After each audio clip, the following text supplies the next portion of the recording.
My name is Angela Stevens. I'm a 37-year-old housewife. I met my husband, Tom, through our parents and eventually got married. We were just an ordinary couple, or so it seemed, but lately, Tom's been acting strange. Man, the meals Angela makes are really delicious. I'm so lucky to eat such great food every day. Angela, thanks for always keeping our home in order. It gives me peace of mind and helps me focus at work. It's my day off today, so I'll take care of everything at home. Leave it to me. Angela, just relax. This has been his constant behavior lately. To an outsider, he might seem like the ideal husband, always appreciative and helpful with chores. However, this behavior started abruptly just after we celebrated our 12th wedding anniversary. His over-the-top flattery and obvious behavior struck me as odd. I had a hunch about why Tom was acting this way. Angela. My in-laws called out to me worriedly as I left the living room, ignoring Tom singing badly while doing the dishes in the kitchen. I nodded firmly at them. I can do anything to protect my family. The plan was already in motion. All that was left was to wait for Tom to make a decisive move, and soon enough, that day came. So, Angela, you're cheating on me, aren't you? Excuse me? Tom, out of the blue, accused me of cheating to justify a divorce. Here, the divorce papers, he said, thrusting them at me with a triumphant smile. I silently signed the papers, a sure smile on my face hidden from Tom. After completing the papers, I confronted him about his secret. Suddenly, he brazenly admitted, I have a child with my mistress. After we divorce, I'll live with them in my house. Despite his infidelity, he had the audacity to say this. I decided to enlighten him with the truth. Which house are you talking about? You didn't hear, did you? Huh? Tom was dumbfounded. Just seeing his foolish face made all the pent-up frustration and anger from our marriage feel lighter. Yes, it had been a long journey to this point. I married Tom when I was 25, and I quit my job to become a full-time housewife. Although no romantic feelings developed between Tom and me, a familial bond formed over time, and I naturally wanted to protect this family. Perhaps because I had lost my parents by then. They passed away from illness shortly after seeing me in my wedding dress. They left me an inheritance that meant I'd never struggle financially, but money couldn't heal the pain of losing them. The ones who comforted me the most weren't Tom but my in-laws. We think of you as our own daughter, Angela. If you ever need anything, just ask. At that time, Tom had just finished the formalities at a funeral and said, I had plans with a colleague today. I'm good to go, right? And left promptly. His parents were outraged by such behavior, but they had known about his selfishness since his newlywed days, so I wasn't too surprised or disappointed. Gradually, I started getting closer to my in-laws, initially hesitant, but then more naturally. We would go out together, visit their home often, even stay over sometimes. This didn't sit well with Tom. Angela seems happier with my parents than with me. He would sulk like a child, saying such a thing. He would lock himself in his room until I apologized. To be honest, it was pretty troublesome. Tom seemed annoyed that I, at times, prioritized his parents over him.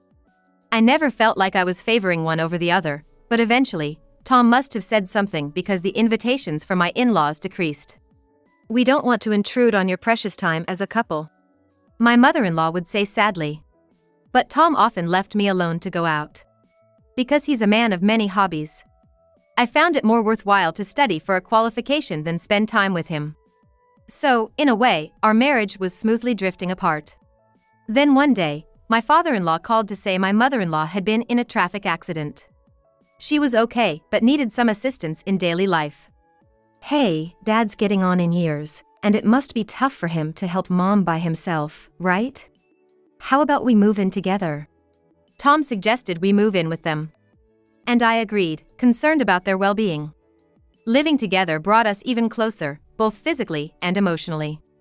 I took care of her during the day, and my father-in-law, still working, would take over at night. Neighbors joked we were like a real family. This also highlighted Tom's absence in caregiving. Despite suggesting the move, he never helped. He avoided even the slightest tasks. Whenever I asked, he'd dodge, claiming Mom would prefer it if you did it. Then, one day, Tom's attitude changed dramatically. It was the start of what I call the flattery festival. I listened to his praises with a detached heart. Before long, that day arrived. That night, he stopped me. "Can we talk?" We sat facing each other on the sofa. "What's up?" I asked. After some feigned hesitation, he blurted out. "Look, Angela, are you cheating on me?" "Excuse me?" I was taken aback by this unexpected accusation. Unperturbed, he rapidly continued. "That reaction. So, it is true, huh? How could you cheat? Why would you do that? If you had any problems with me, you could have just said so," Tom said, holding his head, putting on an act as a husband betrayed by his wife. "What is this?" I was astounded. Tom's scheme was all too obvious. His recent, blatantly obvious flattery was just a ploy to make himself appear as a grateful husband now turned into a victim of infidelity. But if he thought such a transparent and sloppy act would cover up his own actions, he's seriously mistaken. I just looked down at him, silent. This unexpected turn didn't really affect my plan. So, what to do now? Tom's poor acting continued. "But maybe I did something wrong too. I apologize for that. Staying with me, Angela probably won't be happy. Thinking of your happiness, I've made this decision." He said this in a self-righteous tone and pulled out a divorce paper. "Here, this is the divorce paper." His smug grin was barely concealed. "If it's an act, at least do it properly." I looked at Tom with half-closed eyes. He was presenting the divorce paper under the pretense of considering my feelings. Maybe for Tom, this was quite a well-thought-out strategy. Or perhaps, it wasn't his idea.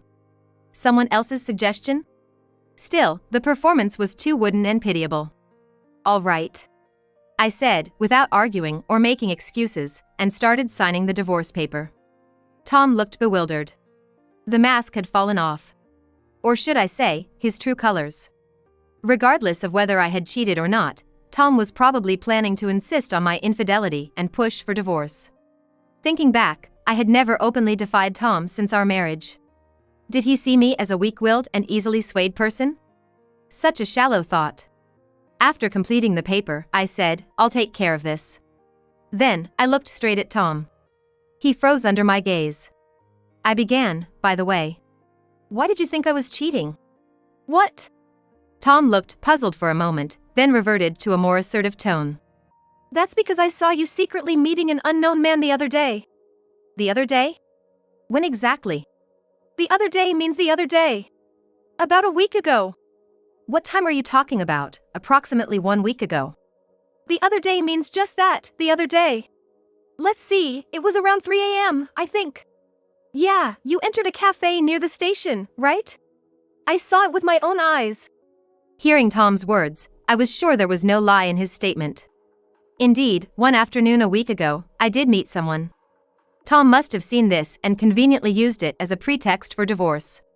"You don't usually have field work for your job, do you? Were you out of the office during work hours that day?"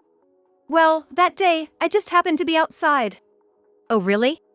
I thought maybe you were skipping work to meet your mistress." Considering your work schedule at the office, any lie would be easily exposed. You should have thought that setting through. "What did you say?" I could clearly see which of my words unsettled Tom. I let out a light laugh. "Didn't you hear? I said you might have been cheating, meeting your mistress instead of working. You're having an affair, aren't you?" My accusation made Tom's eyes widen. Then he retorted as if he had just realized something. "What are you talking about? You're the one cheating, aren't you? I saw it clearly with my own eyes. You were going into a cafe with another man. Is that all you have to conclude I'm cheating? That person was just an acquaintance. I'm not having an affair." "Shut up. Even though you have a husband, meeting with an unknown man alone, that's already cheating." "What?" I let out an incredulous "what" in response to Tom's claim. It made no sense.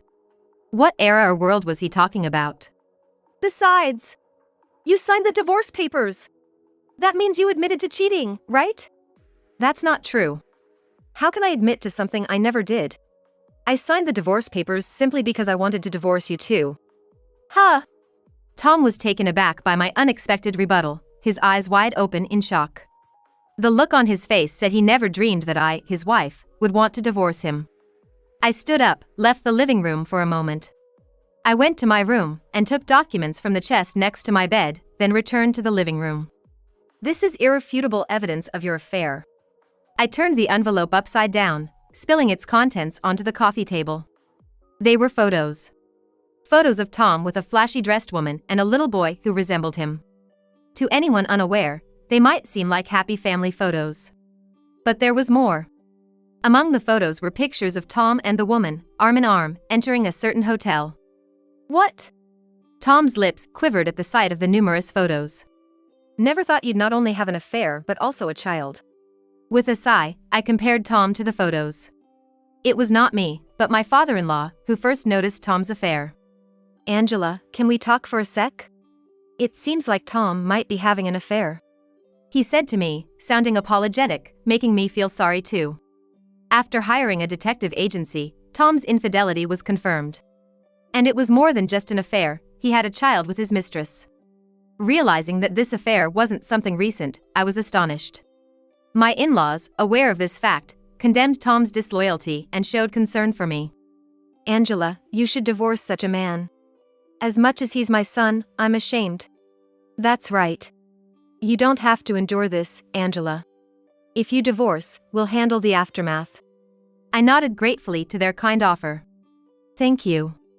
I, too, have been thinking about divorcing Tom. But I can't just leave it to you two. Could we possibly fight this together? So, my in-laws and I began a plan to teach Tom a lesson. I coldly addressed Tom, who was stunned by the scattered photos. So, you're planning to marry your mistress and move in here with your new family of 3 as soon as we're divorced, right? I heard your loud conversation at the cafe, recorded by the detective. He's really careless. I pulled out a voice recorder and played the conversation recorded at the cafe. Hey, Tom, when can we get married? Sally. I'm trying my best, but it's tough. It'd be easier if she cheated. Really? Hey, maybe we should set her up with a guy? I know just the right one. Come on, that's the last resort. Really? Anyway, I'm tired of that cramped apartment. Our son is so energetic, it's hard to handle. Did you leave him at your parents' today? Yeah. Mom was nagging me, telling me to stop wandering around and leaving the kid. I wish my parents would just die first. Everything would be smoother. It's so frustrating. Hearing this unbearable conversation, Tom looked up and exclaimed, "Fine. I've been having an affair. Are you happy now?" You admit it quite easily. The divorce is decided. It's pointless to hide it anymore. I'm going to marry my precious girlfriend and become a real family. The child is indeed mine, and we've planned to live together in my house after the divorce. And what about your parents? I'll send them to a facility or something. They have enough money for their old age. Too bad for you, huh? What? You must have been cozying up to them for the inheritance, right? Sorry, but their savings will go to the facility, and this house will be mine. What a waste of 10 years caring for them. As a housewife, you'll struggle without me. Tom sneered with an ugly expression. If this is his true nature, then hiding this hideous side was his only commendable act. But that won't change the fact of our divorce. I decided to bring Tom back to reality. By the way, Tom. What? You keep saying you'll live in my house. Which house are you talking about? Huh? At my question, Tom seemed confused about what I meant. What are you talking about? My house is my house. I'm talking about this family home. But this house belongs to your father and mother, right? That's what I mean. Once we put them in a facility, it becomes mine as inheritance. I'm their son, so I have the right, right? Tom answered irritably. I couldn't help but smile slightly. Really? You haven't heard anything at all. What? What's going on? This house is going to be demolished soon. What? Tom was utterly baffled by my words. His expression was amusing. This house will soon be torn down and turned into an empty lot. So, the house you were planning to live in with your mistress and child doesn't exist. What? I didn't know about this. Tom's voice echoed in shock. And to his "I didn't know," someone replied. That's not true, I told you clearly. What? Dad. Appearing in the living room were my father-in-law and mother-in-law in their night clothes. Both of them looked at Tom with utter disdain. Their gaze was so cold, it was hard to believe it was directed towards their own flesh and blood. "Hey, Dad! What's this about demolishing the house? What's to say? This foolish son of ours." Tom flinched at his father's angry shout. I, too, was startled by my father-in-law's loud voice, a first for me. My usually stooped, frail-looking in-laws stood tall, staring down at my husband. They looked grand and dependable. "A man who cheats on his wife like you. Aren't you ashamed as a man, no, as a human being? But, I mean, not just that. You never help Angela or us, always loafing around or escaping on your days off.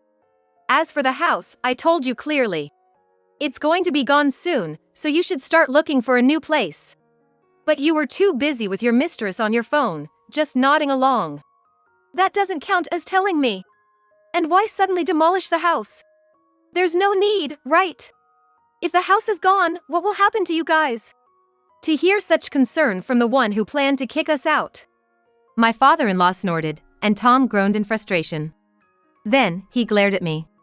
You must have put them up to this, right? Dragging my parents into our marital issues, how low can you go? The one who's low is you!" exclaimed my mother-in-law, standing with support from my father-in-law. I hurriedly took her hand and seated her beside me. "This house was getting old, and we had been planning to demolish it and sell the land soon.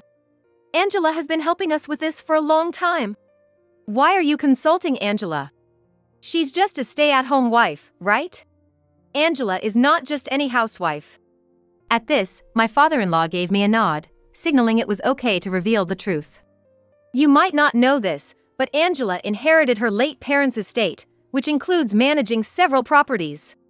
She's been studying to handle this estate efficiently and even has several professional qualifications.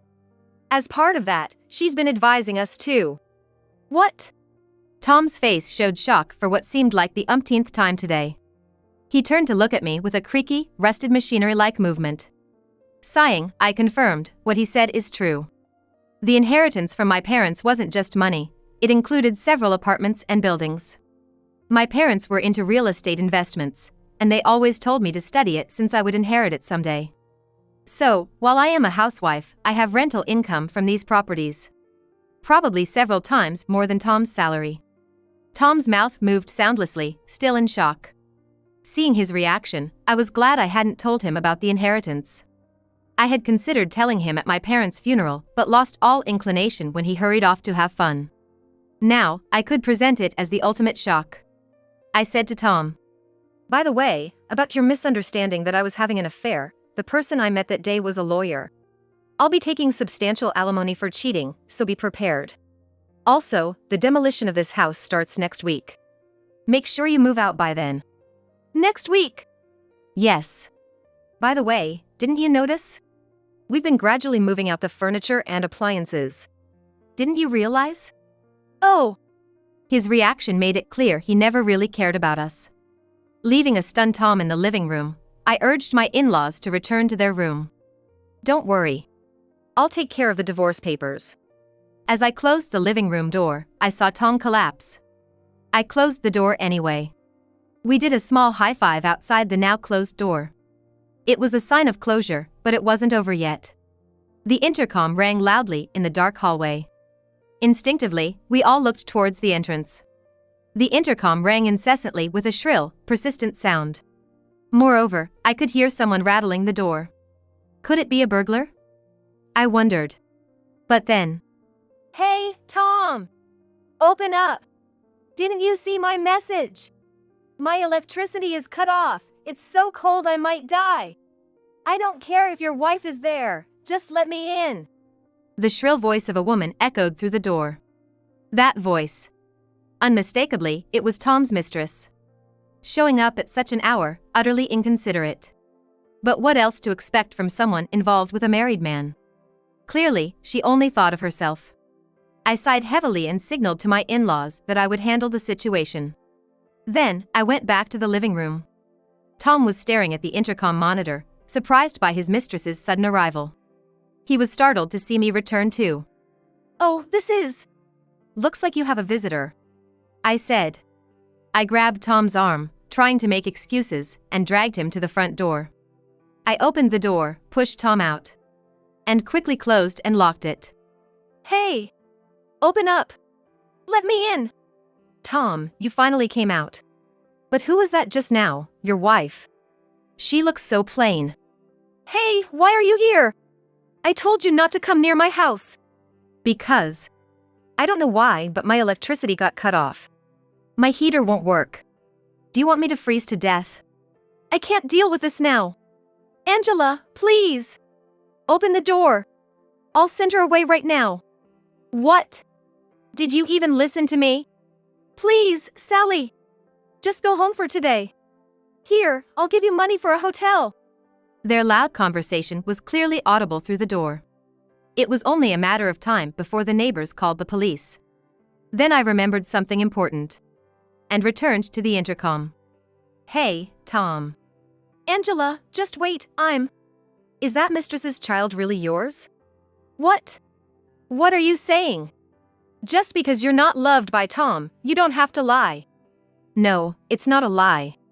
According to the detective agency, Sally, right? You've been dating multiple men, not just Tom, for several years." "What are you suddenly saying? What do you mean? You said for sure it's my child." "Well, it seemed like the timing was right." "Timing? You admit there are other men. That's..." Their argument intensified with my revelation. Soon, the sound of police sirens reached my ears. My father-in-law nodded at me, holding his smartphone. Apparently, he had called the cops. The two were still arguing loudly as the police arrived and took them away. Such a disturbance. I felt suddenly exhausted. "I'll submit the divorce papers first thing tomorrow morning." I thought this as I explained the situation to the police.